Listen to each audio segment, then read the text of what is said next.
My name is George Pjetri. I graduated from GCA in March of 2017, and currently I work for Gibson Guitars here in Nashville, Tennessee. I work in the finishing department, spraying lacquer and also doing some minor shading work. What got me interested in guitars originally was just seeing my favorite bands and wanting to be that, pretty much. Coming to the realization that that rock star dream is not going to happen. I was just interested in the aesthetics of guitars, how they played, trying to solve different problems myself, and really wanting to get more in depth in how the guitar works.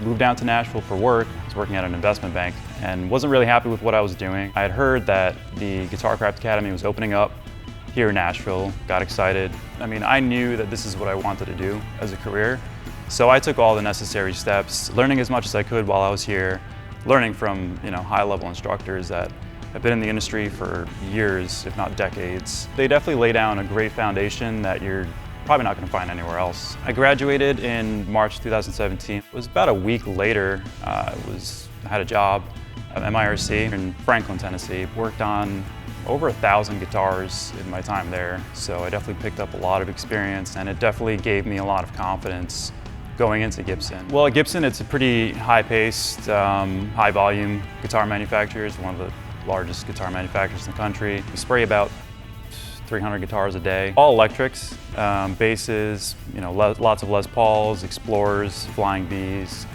Gibson's a pretty big name, especially here in Nashville, so the recognition behind that's great. Having that on my resume, being able to pretty much go anywhere if I wanted to. I wouldn't have gotten any of that if I hadn't had the foundation that I had here. Going to school here in Nashville is definitely a plus because it's Music City. With that brings guitars that need to be worked on. Nashville is a hub for vintage guitars and also just tons of repair shops, well-known repair shops, well-known luthiers. Originally I had goals of working for Gibson, so I saw this as sort of a route to get there.